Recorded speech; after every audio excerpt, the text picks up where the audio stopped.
All right. Many years ago, probably about maybe 8 to 10 years ago, um, I used to have a hobby where I would install all kinds of operating systems, and the thing is that, by the time I got into IT, into the computer world, um, the world that I knew, or rather the world that I know, was largely Microsoft Windows, right? And it wasn't until later when I started to get into Linux and things like that. But I've always had this fascination with operating systems. So this is kind of like a montage of some of the, not all, not complete, but some of the more interesting operating systems that um, I used to play with, years ago. Right? So I recently had time to go and rebuild all these systems, all these images, and just have a go at them.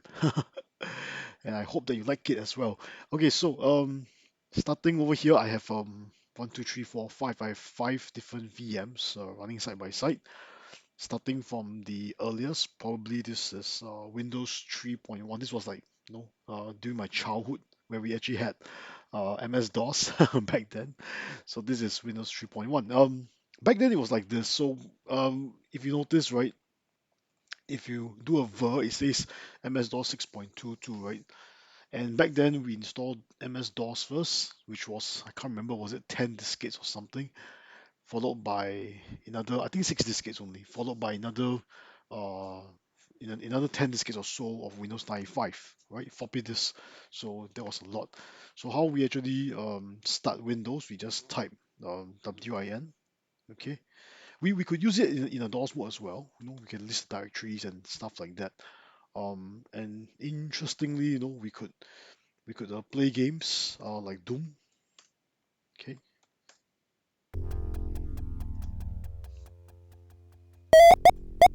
okay, I'm just gonna quit the game. Very cool.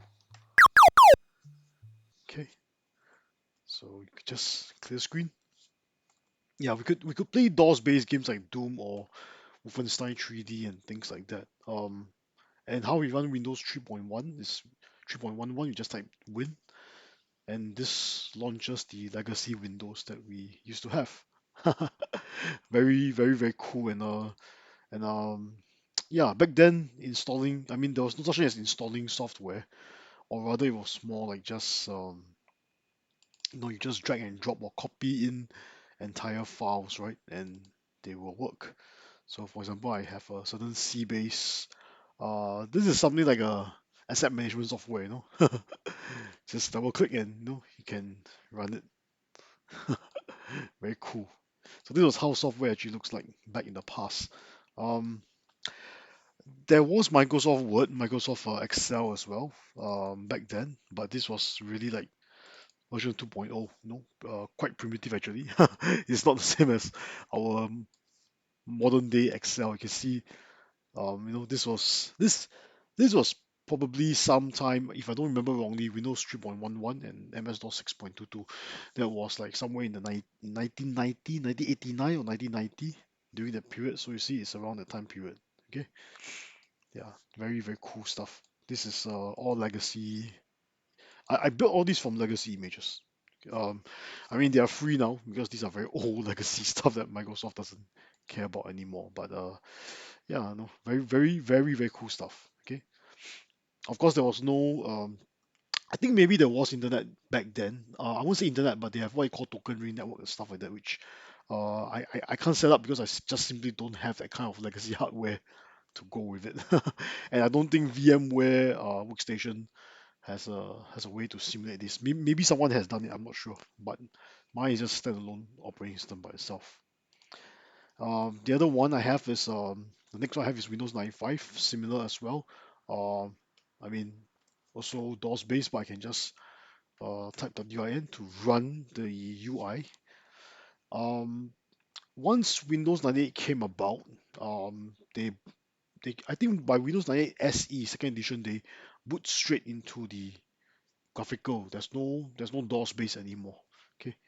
Yeah, and then of course XP is straight go straight into graphical. There was no more. So I don't have all the windows, but I skip. Of course, I skip a few more in between. Which I may cover in a different video, probably like Windows ME or something like that. Those are the more interesting windows. Uh, yeah, back then Windows ME had a lot of vulnerabilities. We used to use that kind of thing to gain access. But that's a topic for another day. Anyway, um, yeah, okay. So this Windows 95, the famous Windows 95, which a lot of people in their 40s or 50s now are actually very familiar with this thing because this was what they used when they were kids or when they were teenagers. Okay, and the next one is a little bit more interesting because this is something that it was based. This is called Haiku OS. Haiku OS was actually based off an operating system that was launched, I believe, somewhere in 1994, 94 or 95, around that time period. Okay, or 94 to 96, somewhere around that. I can't remember the exact year it was launched, but I remember it was around that time period. And back then, I used to save up money to go and. I mean, back then, we didn't have much money, right? So computer magazines were very expensive. Like for example, like the PC magazine and things like those were very expensive. They cost somewhere like maybe I remember they cost somewhere around $10 to $12, and it was pretty expensive. So I had to save up money to buy it, and we can't always buy it all the time, so we only buy it every now and then, right? And there was one copy, I think, of PC Magazine that came with a CD, um, just a regular CD, not DVD and things like just regular CD, and the CD came with like something like a BeOS installer or something. So I did install BeOS back then on a spare Pentium 1 machine. Um, I was very impressed by it. It was very cool. Yeah, and the interesting thing about this is that you can see right now I got three applications that's open. I got this usage app as well as my Office, LibreOffice Writer and Terminal. If I press the Windows key, I can actually combine them together and make it into a tab kind of. I can stack them together like in a tab format. See, very interesting, very cool and very very interesting. Okay. This is Haiku. So Haiku is actually the kind of like the continuation of the defunct BeOS by B Inc. Um, Haiku is a continuation because B Inc closed down afterwards, right? Somewhere in early 2000s. Um, so BeOS actually stopped development during that time, and Haiku is something like the open source, or rather they resurrected the BOS and they started to add more stuff into it. They did more ports of for other kind of applications, open source applications into Haiku. Okay, so Haiku actually has a lot of potential. Hopefully they go commercial and eventually some company picks it up and develops this and hardware as well because this OS has a heck lot of potential. So you just imagine actually apart from new applications, right, that came out later, much of how you see Haiku looks like. Let me just close all these for you to see. Okay, much of how Haiku looks like. Okay, you see all these beautiful icons. The way they do the window itself, right? The little icons. Um, yeah, to navigate the trash bin, user guide, that sort of thing. Um, all these things actually never changed much from what I remember back in 94 or 95, yeah, they're pretty much the same thing, you see, as what BOS actually had. So this operating system actually has a lot of potential. Okay. Just imagine this was how they look like back in 94. Okay. Just imagine, okay, this is how they look like back in 94. Okay. They were like way ahead of the time. Trust me, back then in 94 and 95, no 93 to 95 period, even Windows 95 had nothing close to what they had. Okay, and even when Windows 98 came along, and even with Windows 98 SE, one of the most legendary OS by Microsoft, even Windows 98 SE, graphically speaking, it fails in comparison. I mean, look at how beautiful Haiku is. Look at how beautiful BOS actually used to look like. Yeah, so Haiku actually is like a continuation of BeOS, and you can see that nothing much really changed other than the number of software for it. You see, yeah. So Haiku really has a lot of potential. Okay. Um. All right. So I'm just going to move on to the next one. The next one is basically yeah, this was something I used to play with sometime in, I think probably like maybe early to mid 2000s. I haven't touched it for a long time. But this was like my foray into the Unix world. I wouldn't say Linux, but it's more towards Unix because BSD, FreeBSD really is Linux. So it's really Unix, right? So yeah, that was my foray. And of course, later on, when I started to touch checkpoint firewalls, checkpoint back then they had Nokia IP appliances. IP appliances they run something called IPSO. IPSO is BSD based. So that's how I got familiarity with BSD. Okay. Yeah, so yeah, it looks something like this. This is this is the modern version of FreeBSD 12.4. With the toolbar and running just a few applications open like terminal and the tuna file what do you call it the tuna file manager and things like that. Together with the Firefox browser. Okay, so yeah, this is how FreeBSD looks like from the graphical perspective. Okay, very cool. Of course my command line I've changed it also to use the ZSH kind of a shell. Okay, to make it look cooler actually. What the ZSH? Very cool stuff. Okay, so anyway, um, moving on. The last one is Solaris. Solaris OS. This was one that I kind of like. To be honest, no, because I don't like code on Solaris before.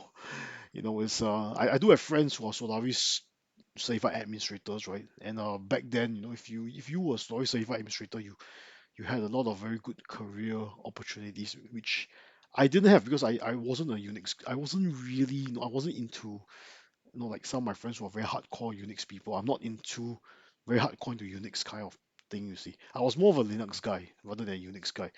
Yeah, but yeah, I mean, just for the sake of history, it's pretty interesting to see uh, how Solaris, which was once under Sun Microsystems, and then later Sun Microsystems closed down, or rather they got acquired by Oracle, and they merged all these, whatever belonged to Sun Microsystems actually became part of Oracle. So Oracle now maintains the Solaris operating system. Okay. Um, I mean, the OS is pretty good. From a server perspective, it's pretty good. Unfortunately, from a desktop perspective, it does have again, because Solaris is Unix, right? So there's not much packages for a lot of software that you find in Linux. So currently, Linux is still the most, I would say, uh, the most robust in terms of having, in terms of the number of software that's been ported to the platform, and in terms of the number of native software that you run for the platform. Linux is probably the most robust, and to be more exact about it, particularly, things like Debian or Ubuntu. The Debian-based distros are very full. They're chock full of so many applications you can download and use and things like that. Okay, so yeah, so the reason why I cover all these, and you notice, if you notice, I didn't cover Linux at all, is because no, Linux is considered. I mean, I consider Linux to be quite commonplace today, so it's not that unique and cool as all these operating systems that I'm covering over here.